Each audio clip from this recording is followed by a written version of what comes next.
Saudara-saudari, selamat datang di bulan Mei. Bagi kita umat Katolik, bulan Mei adalah bulan Maria. Bulan Mei itu berbeda dengan bulan Oktober. Bulan Oktober secara khusus kita berdoa Rosario. Bulan Mei ini kita menjalani hidup rohani bersama Bunda Maria. Ada banyak bentuk kegiatan di bulan Maria. Kita bisa menyanyikan lagu-lagu tentang Maria bersama dengan keluarga. Membaca kitab suci tentang Maria bersama keluarga. Tentu kita bisa berdoa Rosario bersama keluarga. Kita bisa mendaraskan litani pujian kepada Maria bersama keluarga. Kita juga rekoleksi bersama tentang Maria. Atau bisa juga berziarah ke Gua Maria. Tapi yang itu ditunda dulu tahun depan. Saudara-saudariku, mari kita bersama-sama mendekatkan diri kepada Allah bersama Bunda Maria. Kita berdoa bersama Bunda Maria, semoga keluarga-keluarga kita dipenuhi cinta kasih, dipenuhi pengampunan dan kerendahan hati. Semakin cinta akan Yesus sehingga semakin cinta akan kebenaran. Selalu rukun dan harmonis. Kita berdoa agar bumi ini kembali menjadi sehat dan masyarakatnya semakin saling menghargai. Tidak ada lagi budaya kekerasan. Tidak ada lagi tindakan intoleran antar pemeluk agama. Selamat memasuki bulan Maria, Tuhan memberkati kita semua. Bersempena dengan bulan Rosario ini yang selalu kita rayakan pada bulan Mei dan juga bulan Oktober, yaitu 2 kali dalam 1 tahun. Bulan Rosario ini dianggap istimewa karena kita dapat melihat satu pribadi ataupun satu sosok pribadi manusia yang dipilih oleh Allah sendiri untuk mengambil bagian dalam inkarnasi. Inkarnasi itu sendiri bermaksud penjelmaan menjadi manusia. Nah, dalam Katekismus Gereja Katolik, KJK nomor 461 mengatakan, dengan menggunakan ungkapan Santo Yohanes, verbum caro factum est, itu sabda telah menjadi daging, dalam Injil Yohanes bab 1 ayat 14, Gereja menggunakan istilah inkarnasi, yaitu menjadi daging, untuk peristiwa Putra Allah mengambil kodrat manusiawi, supaya dengan demikian dapat melaksanakan keselamatan kita. Nah, dinyatakan di ujung ayat tadi untuk melaksanakan keselamatan kita. Saya sempat berpikir satu soalan ini. Apa akan terjadi kalau Bunda Maria pada waktu itu yang didatangi oleh malaikat Gabriel tidak mengatakan ya kepada rencana keselamatan ataupun rencana penyelamatan Allah sendiri? Dan mungkin kalau secara singkat kita boleh katakan, kalau tidak ada Bunda Maria maka tidak ada Yesus Kristus, dan seterusnya tidak adalah penyelamatan, itu tidak akan terjadi sama sekali. Dan yang menariknya lagi, dalam Katekismus Gereja Katolik nomor 495 dinyatakan bahwa dilahirkan oleh perawan Maria, dan mengapa Maria sungguh-sungguh Bunda Allah. Dan menjawab kepada pertanyaan ini, Katekismus Gereja Katolik telah menggariskan bahwa Maria sungguh-sungguh Bunda Allah karena dia adalah Bunda Yesus dalam Injil Yohanes bab 2 ayat 1 dan juga Injil Yohanes bab 19 ayat 25. Dia yang dikandung oleh kuasa Roh Kudus dan menjadi sungguh-sungguh putranya itu adalah putra abadi dari Allah Bapa, dan dia adalah Allah sendiri. Dan soalan selanjutnya, apa arti dikandung tanpa dosa? Dan Katekismus Gereja Katolik KJK nomor 487 hingga 492 menggariskan jawaban ini. Secara bebas, Allah sudah memilih Maria sejak kekal untuk menjadi bonda putranya. Dengan melaksanakan misinya, dia sendiri dikandung tanpa noda. Berarti, kerana rahmat Allah dan kerana jasa-jasa Yesus Kristus, Maria dikecualikan dari dosa asal sejak dalam kandungan. Dan pertanyaan nomor 97. Bagaimana Maria turut berperan dalam rencana penyelamatan? Dan sekali lagi, Katekismus Gereja Katolik, GJK nomor 493 hingga 494 mengatakan bahwa dengan rahmat Allah, Maria dibebaskan dari setiap dosa pribadi selama hidupnya. Dia adalah orang yang penuh rahmat. Injil Yohanes, Injil Lukas bab 1 ayat 28. Yang kudus seluruhnya.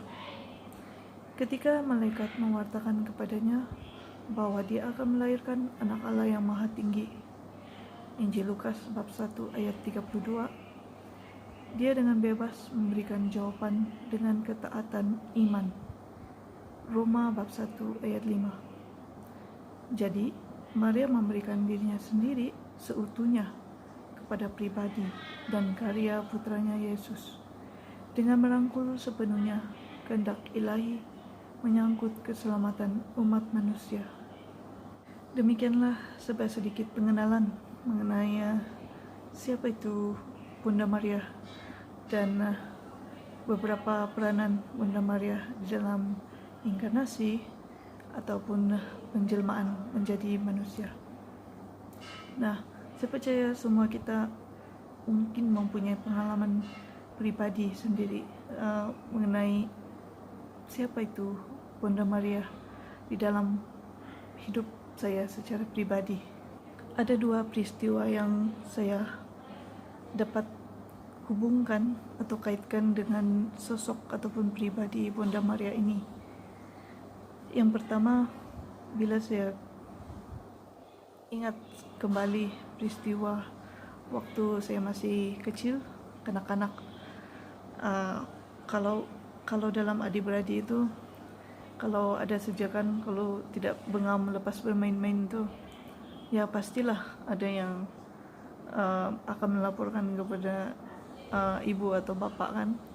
Dan kemudian ya pastilah ada yang berpihak kepada yang seorang ini dan yang seorang itu, tidak ada siapa-siapa yang berpihak kepadanya. Dan apabila saya mengalami peristiwa itu kan, di mana bila sudah dimarahi begitu kan, tidak didukung ataupun mungkin tidak dipujuk oleh ibu atau bapak kan, ya ketika sudah dimarahi itu sudah bergaduh sama adik-beradik begitu kan. Nah, yang saya masih ingat, itu masih segar di ingatan saya. Apa yang saya lakukan adalah saya pergi menyendiri. Saya berlari, saya pergi masuk bilik. Saya berkunci seketika lah, saya mengurungkan diri seketika di bilik. Nah, setelah menangis itu kan, yang meluapkan segala sesuatu, mungkin ketidakpuasan atau apa yang saya rasa lah waktu itu kan. Nah, setelah itu saya dapat rasakan jauh di dalam sudut hati saya itu kan, ada satu suara yang lembut yang menyapa saya, yang mengatakan bahwa dia seorang ibu dan bahwa saya boleh datang kepada dia kan. Dan seketika itu saya sempat berfikir, adakah dia ini Bunda Maria? Saya bilang, ya secara spontan saja kan timbul pikiran begitu. Nah, lalu secara tidak langsung tangan saya segera mencapai ataupun mencari di mana doa rosari itu kan yang saya simpan.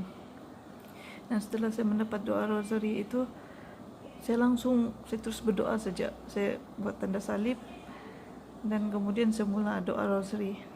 Nah, dan setelah selesai doa rosari itu, saya dapat rasakan satu ketenangan ataupun satu kedamaian dalam hati saya. Sesederhana itu kan, Dan setelah itu saya boleh kembali biasalah kan, pergi ya main lagi cari masalah lagi, cari keributan lagi ya, seperti anak-anak kecil lah kan, karena anak kecil itu polos, mereka itu apa adanya. Nah, dan itu peristiwa yang pertama. Dan peristiwa kedua yang saya masih ingat juga, mungkin pengalaman saya secara pribadi, saya berjumpa dengan Bunda Maria itu, di mana apabila saya mengalami hal yang saya rasa saya tidak dapat berpikir apa yang harus saya lakukan, terlalu banyak muncul di pikiran saya kan, entah itu macam mana saya mau mengurus masa, macam mana saya mau kasih siap nih begini kan, ataupun saya mau atur saya punya keuangan dan sebagainya. Dan secara sederhana juga Bunda Maria itu menyapa bahwa ayo mari berdoa rosari bersama saya, dia bilang. Jadi saya secara langsung saja terus sambil doa rosari dan berdoa rosari. Dan setelah saya berdoa rosari itu, saya dapat rasakan satu kedamaian dan ketenangan. Dan setelah itu saya coba sambung lagi buat kerja saya ataupun apa saja yang saya rasa saya mau menggunakan akal fikiran, mau berfikir bagaimana mau mengurus, mengatur semua itu kan, entah itu keuangan, entah itu kerja kan. Nah, secara saya sadar atau tidak sadar, saya tiba-tiba dapat melakukannya dengan hati yang tenang, hati yang lapang. Tidak ada lagi yang keributan ataupun segala yang bingung-bingung, tidak ada sudah. Nah, jadi sesederhana itu. Dan kesimpulan yang boleh saya buat adalah ya kita, saya sendirilah kan yang termasuk yang bercakap ini sebagai umat Kristen Katolik, kita tidak menyembah Maria, yang meskipun ada patung-patung Bunda Maria yang dibuat yang sudah kita mohon diberkati oleh padri ataupun romo. Dan tetapi kita berdoa bersama dengan Bunda Maria. Dan yang paling mengesan sekali dalam hidup saya lah kan, yang menguatkan saya lagi mengenai berdoa bersama Bunda Maria ini ialah apabila saya membaca satu kesaksian di website ataupun mengenai seorang pesakit ini. Dia sudah koma agak lama dia di rumah sakit ataupun di hospital. Lalu dia dibawa ke satu tempat, dia dibawa satu tempat yang ada api, ya seperti api neraka yang kekal. Lalu dia sempat mencari bantuan kan, mana tahu ada tangga ataupun apa-apa saja, dan dia melihat ada satu tangga di situ. Dan dia segera naik tangga tu. Dan apabila dia dalam ketakutan tu, dia terus mendaki dan tiba-tiba tanpa disadari waktu dia naik tangga itu ada satu tangan yang terhulur dari atas. Dan dia melihat, tangan siapa ini? Dia coba mendongak ke atas dan dia lihat, kamu tahu siapa? Ya, tentu saja pribadi ataupun sosok Bunda Maria itu sendiri yang mengulurkan tangan kepada pesakit itu tadi. Nah, jadi apabila dia sudah, lalu dia mencapai tangan itu dan dia dibawa naik ke atas. Dan di situ dia sempat bertanya kepada Bunda Maria. Dia tanya, Bunda Maria, mengapa engkau mau menyelamatkan saya daripada api neraka yang kekal itu? Padahal saya rasa sangat jauh mau naik tadi, dia bilang mau naik tangga itu kan. Nah, Bunda Maria, apa jawaban Bunda Maria kepada pesakit itu tadi? Dia bilang, selama kamu hidup, ya meskipun kamu jarang-jarang berdoa rosari ataupun mengucapkan doa-doa Salam Maria, tetapi saya sentiasa ingat bahwa ada juga di masa-masa sulit ataupun di waktu-waktu engkau ingin berdoa Salam Maria itu, engkau akan berdoa. Dan setiap doa yang engkau ucapkan itu tidak pernah terlupakan. Meskipun hanya sekali saja dalam seumur hidup engkau berdoa Salam Maria, doa Salam Maria itu tetap akan diingat. Dan aku akan sentiasa membantu engkau. Dan setelah itu, pesakit itu dia rasa sangat tersentuh. Lalu di situ datanglah pribadi Tuhan Yesus di sebelah berdiri di sebelah Bunda Maria, dan Tuhan Yesus berkata kepada pasien itu tadi, yang pesakit itu tadi, dan dia katakan seperti mana yang aku katakan kepadamu, bahwa anakku inilah ibumu dan ibu inilah anakmu. Nah, dan Yesus Kristus sendiri berkata, Bunda Maria dapat melakukan apa saja, bahkan memberi arahan kepada putranya, ya, supaya mengampuni dosa-dosa ataupun anak-anak yang sudah menjadi anak-anak Allah, kan, untuk dia ampuni. Nah, ingat saja kepada peristiwa anggur, kan, di mana Yesus Kristus waktu perkawinan di Kana. Nah, Yesus Kristus sendiri juga menerima arahan daripada Bunda Maria untuk menukarkan anggur itu, kan, ya, anggur yang lama itu tukarkan dengan anggur yang baru, kan, ya, meskipun Yesus Kristus mengatakan bahwa waktunya belum tiba, ya, tetapi dia tetap melakukan seperti apa yang diminta oleh Bunda Maria.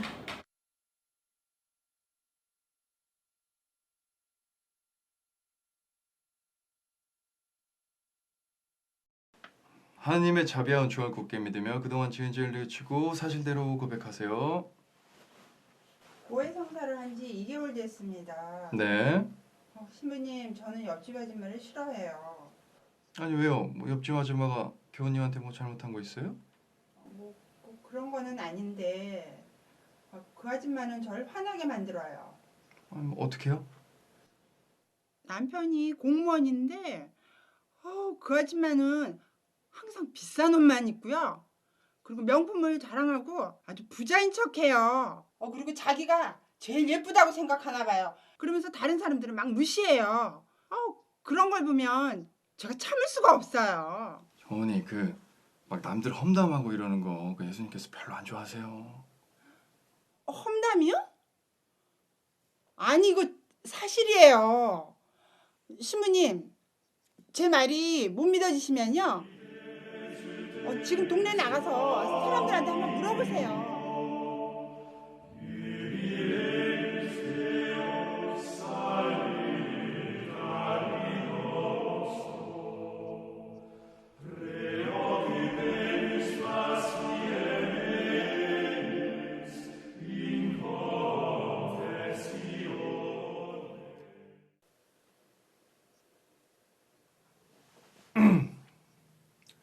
하나님의 자비하온 종을 굳게 믿으며 그동안 지은 죄를 뉘우치고 사실대로 고백하세요.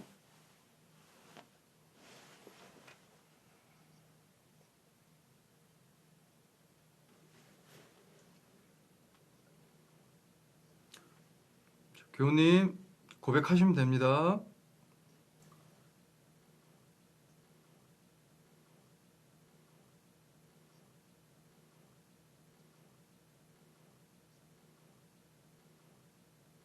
자, 형제님, 마음의 준비가 되시면 그때 편하게 고백하시면 됩니다.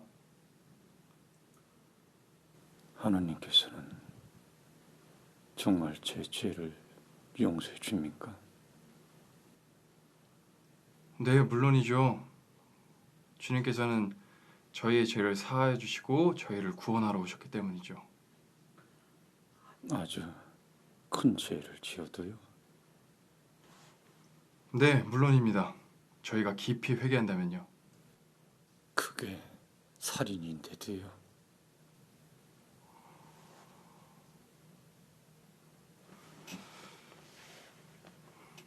저희 형제님께서 누군가를 죽이셨다는 말씀이십니까?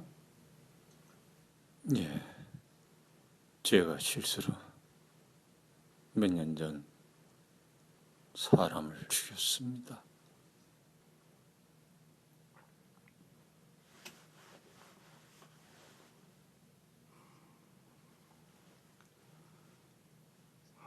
경찰에는 말씀하셨습니까? 아니요, 못했습니다. 자수는커녕 도망쳤습니다. 그럼 저 법적인 처벌은 아직 안 받으셨다는 말씀이시죠?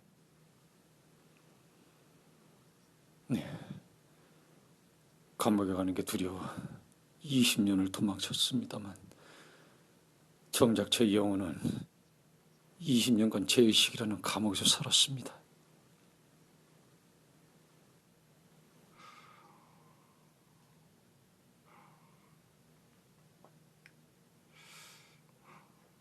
저기 그럼 왜 이제 와서 고백하시기로 마음먹으셨어요?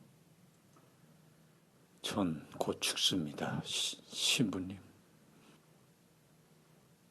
대장암 말기입니다.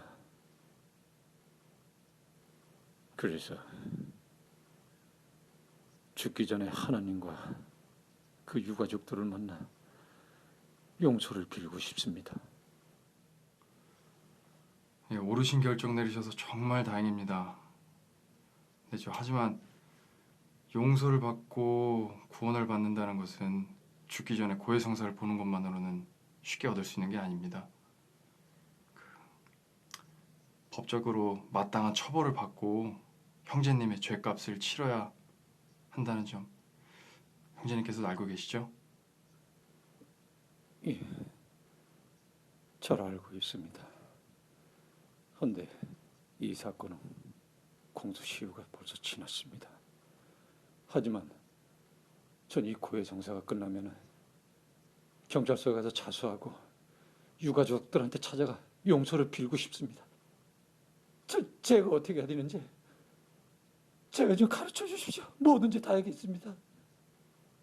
그래야만 제가 편히 갈 수 있을 것 같아요.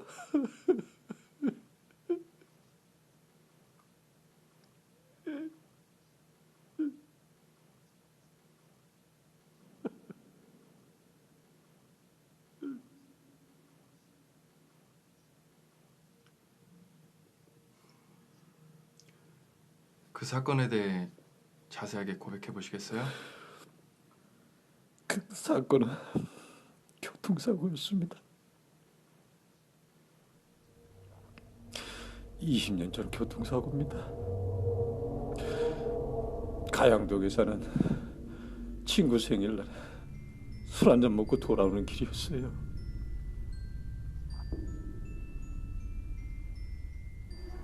(20년) 전 가양동이요? 1995년 11월 20일이었습니다. 가양동 뺑소니 사건 말씀하시는 거예요? 제가 바로 접니다.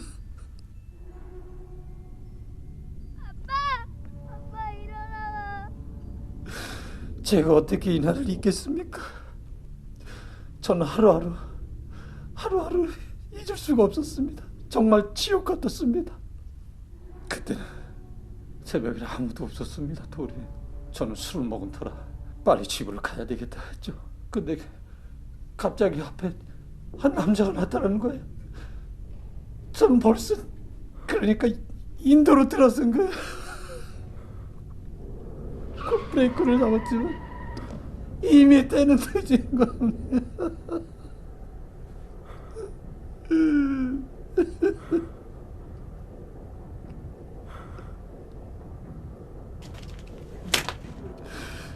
저는 두려워서 눈을 뜰 수가 없었어요.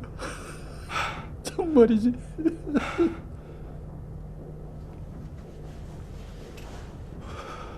근데 눈을 떠보니 한 꼬마애가 그 차에 친 남자한테 아버지라고 부르더니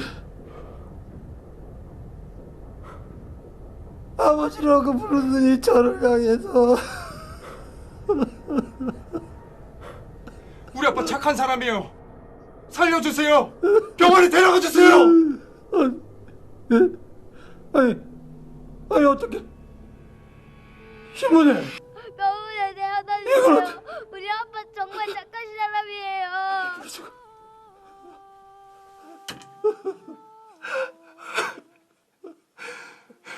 최소한 병원에 데려다 주셨어야죠. 살았는지 죽었는지도 모르는데 어떻게 그냥 가버릴 수가 있어요? 제가 죽을 놈입니다. 시모님, 제가 죽을 놈이에요.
이 몸으로 혼자 성당에 오신 거예요?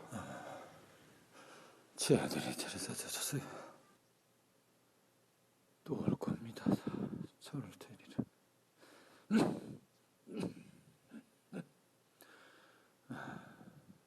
말씀 그만하시고 좀 쉬고 계세요.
하늘에 계신 우리 아버지,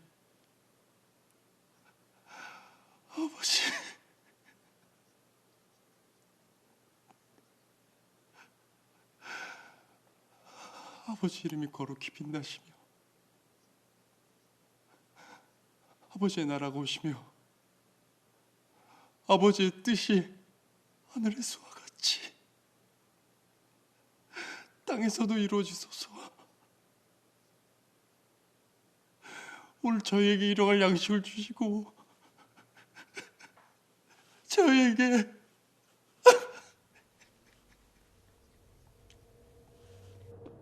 아빠, 잊지 마. 아빠, 일어나봐. 아빠. 저희에게 잘못한 일을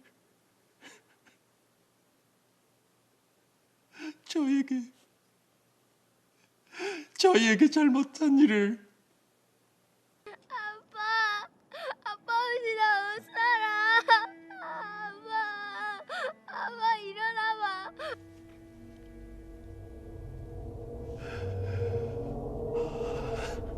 저희에게 잘못한 일을 저희가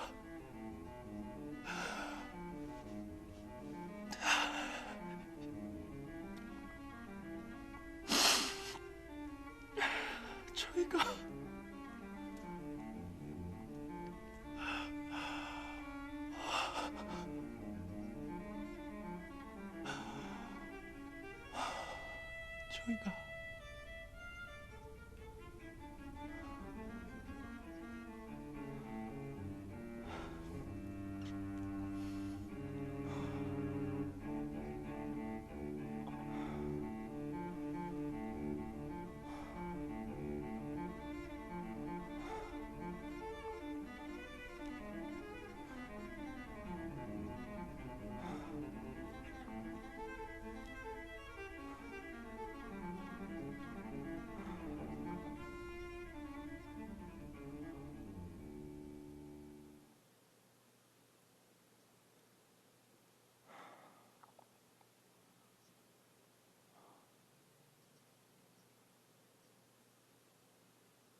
저희에게 잘못한 일을 저희가 용서하오니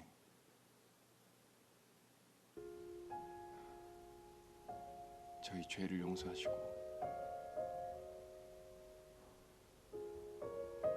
저희를 유혹에 빠지지 않게 하시고 악에서 구하소서. 아멘.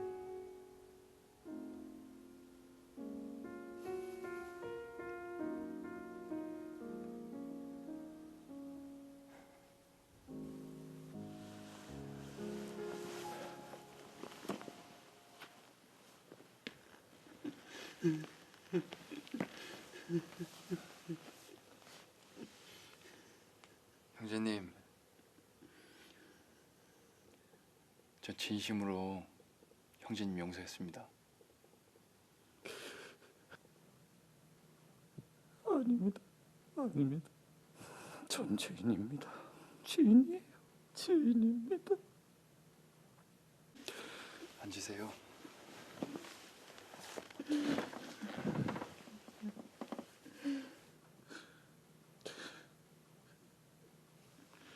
형제님, 그렇게 슬퍼하시지 마세요.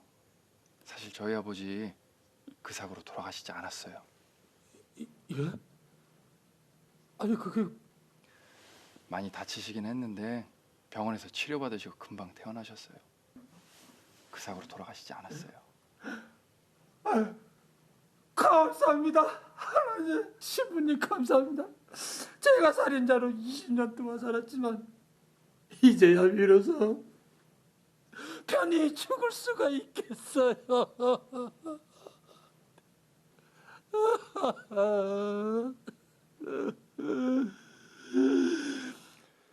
형제님, 이제 더 이상 저희식 때문에 고통받지 마세요.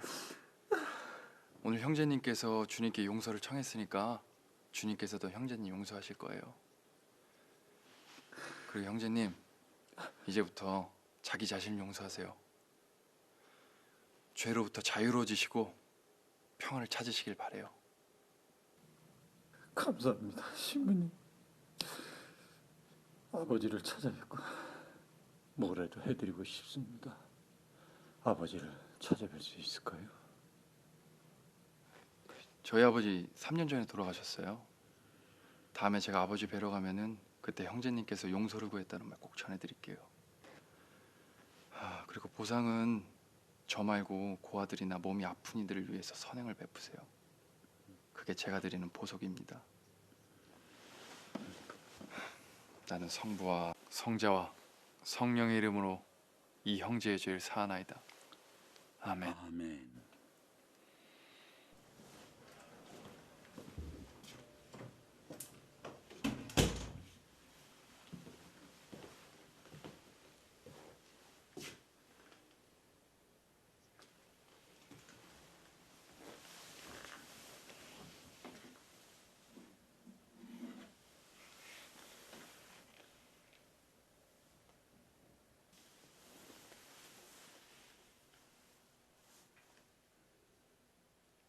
죄송하다고 전해달래요.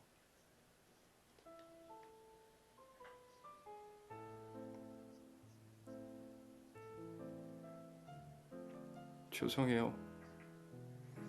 마음대로 거짓말해서. 사제가 거짓말하면 더 벌 받을 텐데, 그죠? 그래도 불쌍한 영혼이 편히 잠들 수 있도록 도와줬어요. 너무 뭐라 그러지 마세요.